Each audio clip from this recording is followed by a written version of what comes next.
Let me tell you a secret. It's never too late. No matter how lost or burned out or hopeless and scared you feel right now, it is possible to turn your life around. It's never too late. Hi. My name is Charlotte. I'm here to share how I survived my midlife crisis. Or did I? You're the judge.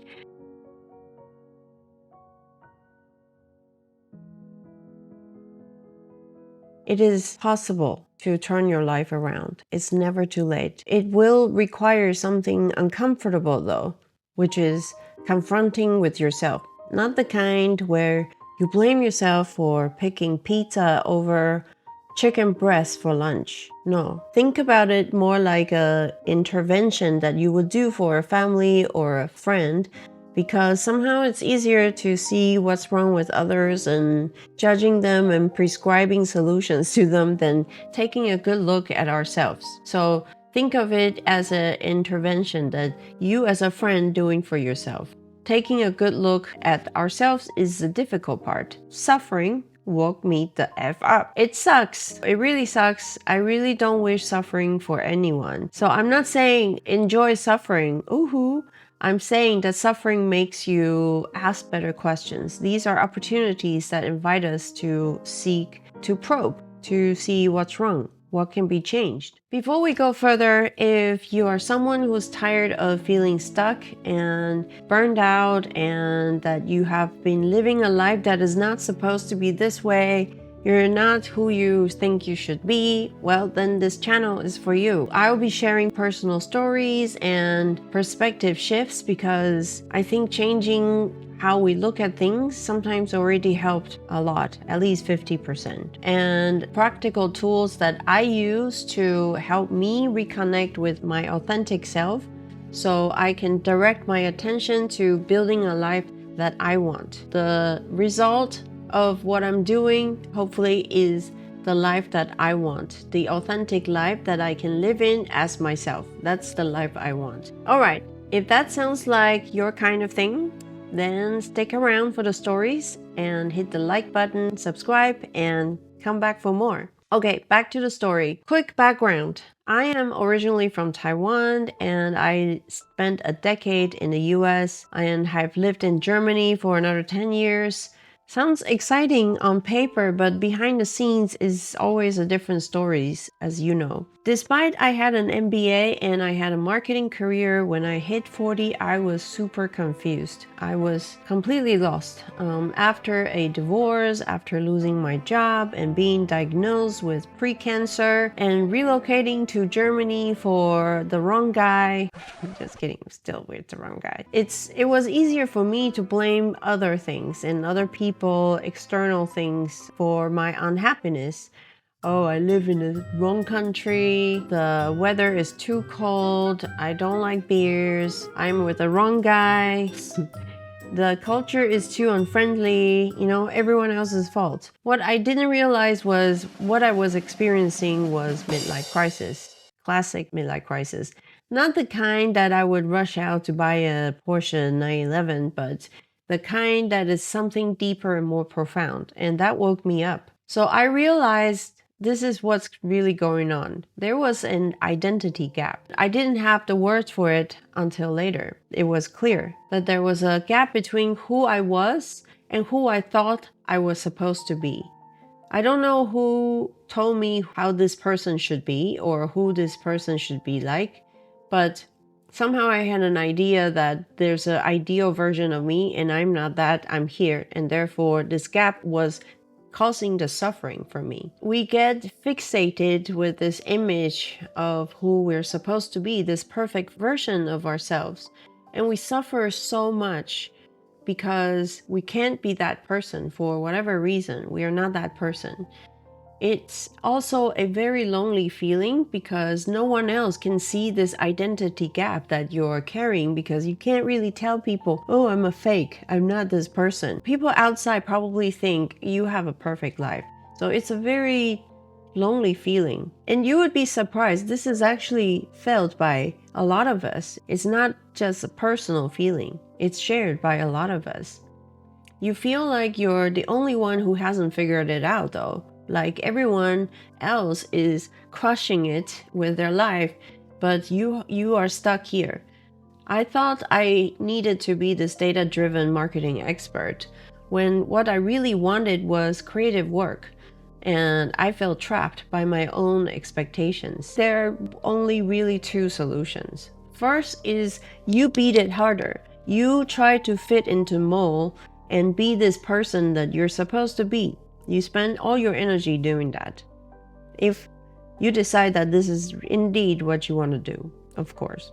The second one is moving the goalpost. Yes, it's a bit like cheating, but it's also about reframing the situation, reframing your perception around this thing. And like I said, sometimes it already helps. It's already half the story, half the success. Most people only try the first one, and this is causing them the suffering because they can be stuck there for years or even decades not getting out. So the secret is seeing suffering, acknowledging suffering, but seeing it as a way to activate awareness. Suffering activates awareness. Suffering woke me up. Suffering activates awareness. So suffering forced us to stop and look, because when life feels good, we just carry on. We don't pay attention to anything. But when we're in pain, this is when we're like, oh, it hurts. What's wrong? We start looking for answers. It makes us look deeper and ask better questions. Questions like, why am I angry, or why am I sad? Why do I feel shameful about this thing? What's really hurting me? What's triggering me? What's behind all these? And am I seeking someone's approval? Or am I really doing this as my own wish? And what beliefs are holding me back? What limiting beliefs do I have? And I believe them, and that's why I don't make a move. Every setback and failure or moment of feeling stuck is an opportunity, an invitation to really question the origins, the original beliefs that are behind, so that we can reframe how we think about things. I used to resent living in Germany. I'm sorry. I used to resent living in Germany because I felt forced into this. But when I reframed it as, a stepping stone to an EU passport that will give me the opportunity to move somewhere else, that changed the perception. So I got motivation to learn the language, did all the paperwork because I wanted the passport so I could live somewhere else. When I reframed it as a stepping stone of a passport, allow me other opportunities to live in anywhere I want in the EU, I felt that indeed, this is a good thing to have. That changed my perspective on things, and that gave me the motivation to learn language, to engage properly in the culture. That simple thing reframed everything.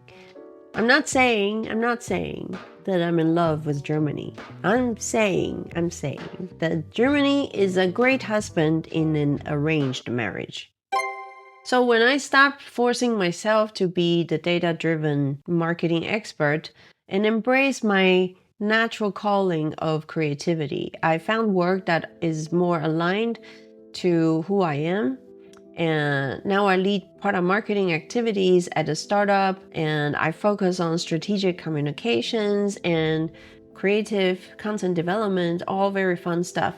And for the first time, I feel authentic at work. So here are 5 practical tips to help you turn your life around if you're feeling stuck right now. Finally, the good stuff. The first is identify the gap. Let's write down who you think you are right now and who you think you're supposed to be, and really see the gap and question, why do I have this gap? And the second is question these shoulds. Okay, why do you have this list of shoulds? This person should be this, should be that. And where does that come from? Where do that standards come from? And who gave you those ideas? Is it your own idea or someone else put in your head? Question if those ideas serve you. Is this what you want? And the third part is to find awareness in the suffering, because you realize, okay, you're not that person and you're suffering, But what is this experience trying to tell you, besides that you're suffering? What would you change if you had complete freedom of the situation? And what would you do if you're not afraid? I love that question. What would you do if you weren't afraid? Ask yourself that question. Then the fourth step is the reframing. So reframing how you see the situation really helped the case. Sometimes it's also the story that you're telling yourself. Ask yourself, around this thing that you're thinking about, what is the story that I'm telling myself? Is this story true, completely true? Or are there things that are somehow other people's ideas? Is not true? Or false beliefs, limiting beliefs? What is in this story that we're telling ourselves? And this is when we really have the opportunity to see, oh, maybe I wasn't seeing it from another angle or something like that. So this is an opportunity to ask yourself, how will this experience tell me anything, teach me something? What is the teaching moment in all this? Instead of asking, why me? Why is this happening to me? You're asking, what could this be teaching me? I'll make another video about this because I think it really deserves its own video, reframing. And the fifth one is take a small step, but it needs to be an authentic step that is from you. It's from your identity. It's something you want to do. Don't try to change everything and boil the ocean. That is the quickest way to fail because it's impossible. We see this success in the media and we think it's overnight, but it's never like that. It takes years. I'm sorry. Maybe yours take overnight. I haven't been able to reproduce that. Take one small step that is something you want to do. Make that change, but it needs to be the change that is coming from you. So take one small step that is right for you. It doesn't need to be big. It needs to be something that feels like you, something you can commit to, and something that you want to do and not something you have to do. Today, I've built a life that feels authentic to me. I work in a role that feels truer to my calling, and I live in an apartment in the city center with my 2 cat babies. I am happier not because I achieved something perfect or I'm high up in the food chain. No, I would like to, but I don't suffer from not being able to do that. And I closed the gap. I am who I am now. I'm confident that when new challenges come up, and they will, I can reassess the situation and I can redirect my attention to the outcomes that I want, to the actions that I want to help for that outcome to happen. And I'm not going to act based on other people's expectations.